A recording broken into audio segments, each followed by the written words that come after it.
इसीलिए मैं उत्तर प्रदेश के बलरामपुर जनपद में आया हूं।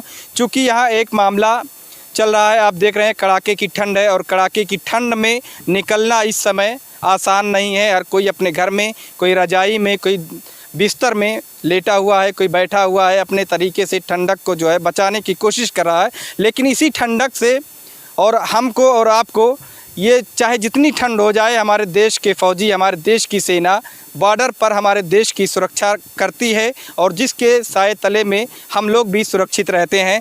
उसी देश के फौजी के साथ में यहाँ पर कुछ ऐसे दबंग टाइप के हम कह सकते हैं कि पुलिस ऑफिसर हैं, जो कि फौजी के साथ में भी बर्बरता करने से पीछे नहीं हटते हैं। मैं एक कहानी आपको बता दूं, इसके पहले भी आपने खबरें सुनी होगी कि फ़ौजी को पुलिस लेकर गई, लात घूंसों से मारा, जो भी जितना उनसे बर्बरता हो सकती थी उसने किया, लेकिन पुलिस डिपार्टमेंट ने ही उसका खंडन किया। लेकिन आज मैं बलरामपुर जनपद में आया हूं। मामला सादुल्ला नगर थाना क्षेत्र का है और सादुल्ला नगर थाने का है, जहां पर यह घटना मैं आपको बता दूं कि सिलसिलेवार में कई लोग कई तरीके की बात कर रहे हैं, लेकिन मैं ज़मीनी ग्राउंड रिपोर्टिंग करने के लिए आया ताकि सच्चाई सामने आ सके।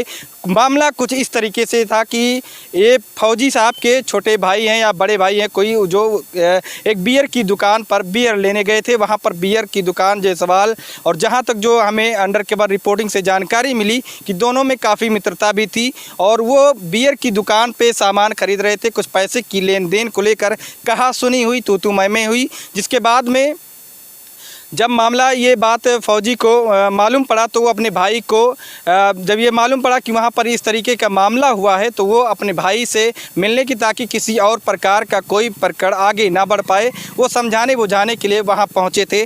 चूँकि वहाँ स्टेट बैंक भी है, इसलिए वहाँ पुलिस भी पहले से मौजूद थी। एक विनीत पांडे करके हैं, एक और कोई नाम है, अभी मैं उसको आपको बताऊंगा कि वो कौन सा नाम है। एक राम मिलन यादव जी हैं, जो काफ़ी अपने थाने पे दबदबा रखते हैं, जो चाहते हैं वही होता है। तो इस तरीके से जब मामला हुआ तो वहाँ पर जो है दोनों को, फौजी को और उनको दोनों को अलग अलग लेकर गए। उसके बाद में पुलिस आती है थाने की, और थाने की पुलिस पहुंचते ही फ़ौजी को कॉलर पकड़कर, जैसे आतंकवादियों को फ़ौजी पकड़ कर लाते हैं, वैसे पुलिस जो है फ़ौजी को आतंकवादियों की तरह जीप में भरकर, और उसके बाद में ये होता है ना, कंधे से मारती है, उसके बाद में ले जाकर थाने पे पटकती है। और थाने पर भी जितनी बर्बरता हो सकती थी वो उन्होंने किया। ये हमारी अंडर कवर रिपोर्टिंग से हम गोपनीय तरीके से मालूम किए हैं।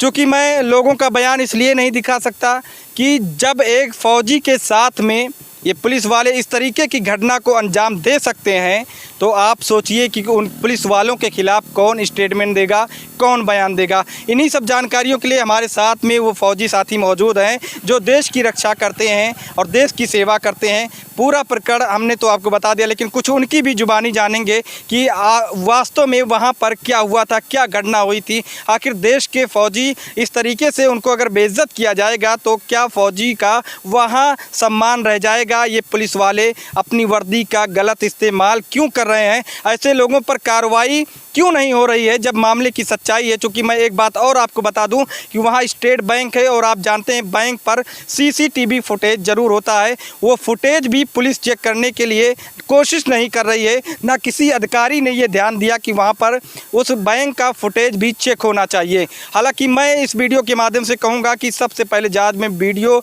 जो वहाँ का है फुटेज है उसको भी चेक किया जाए। सबसे पहले आइए हम फौजी साथी से जानते हैं कि उनके साथ में घटी घटना कैसे हुई, पूरा प्रकरण उन्हीं के साथ में जानते हैं। क्या नाम है सर आपका? मेरा नाम राजकिशोर सिंह है।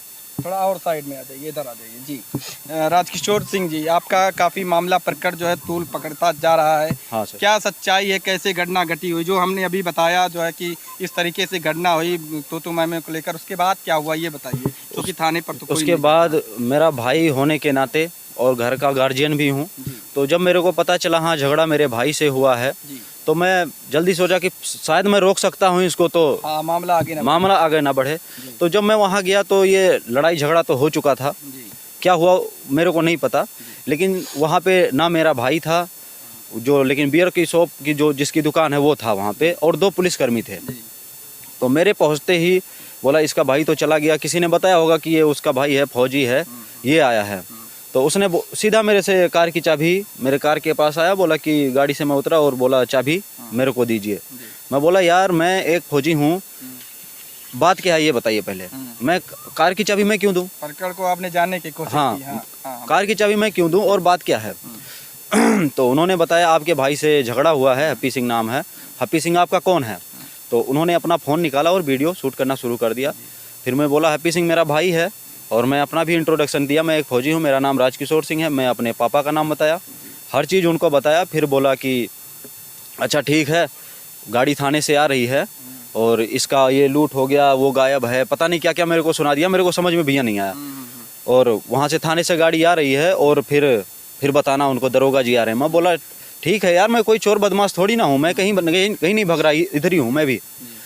फिर उसने बोला कि चलो उधर पे जाओ, चलो बैठ जाओ। और तो उसको ले गया विशाल जायसवाल को और मेरे को।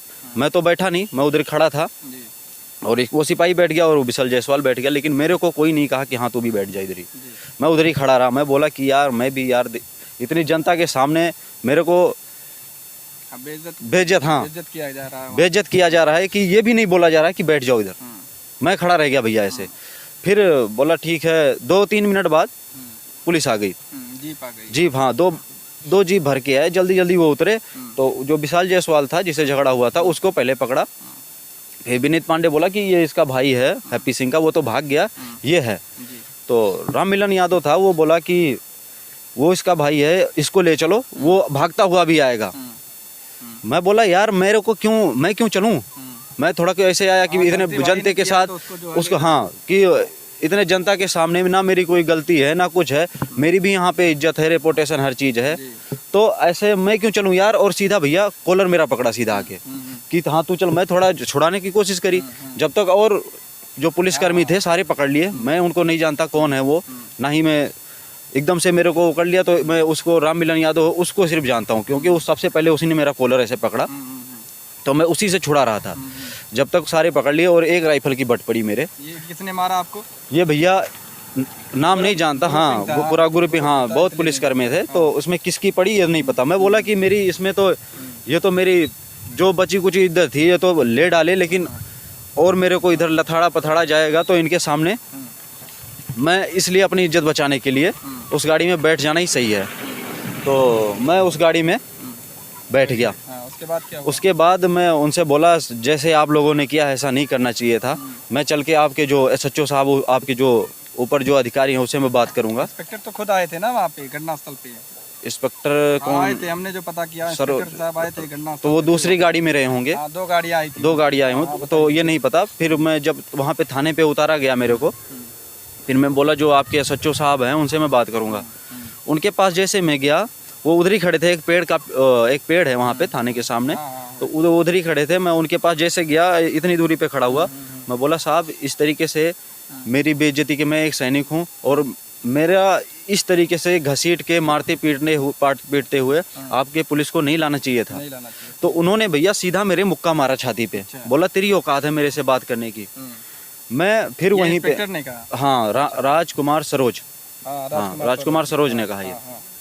फिर मैं तो शर्म के मारे धंस गया कि यार हम जो हमारे जनता जो यहाँ पे देशवासी हैं, कुछ तो हमारे ऊपर गर्व करते हैं, लेकिन कुछ हैं पुलिसकर्मी जो बेहाई पे उतर आए हैं।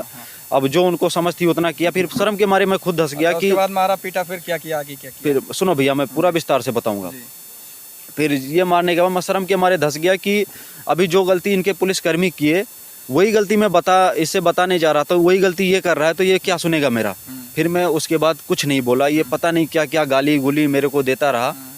और मैं सोचा कि अब समाज में मेरी जब कोई इज्जत नहीं है तो जीना बेकार है। फिर मेरे को भैया ये भी डराया धमकाया गया, तेरी अगर तू कहीं पे कुछ किया इस लफड़े से दूर रहे, नहीं तेरी यहाँ से भेज दूंगा लेटर, तो तेरी नौकरी चली जाएगी। तो मैं नौकरी जाए या कुछ भी जाए उससे मेरा लेन देन नहीं है, वो तो मेरा फौज देखेगी।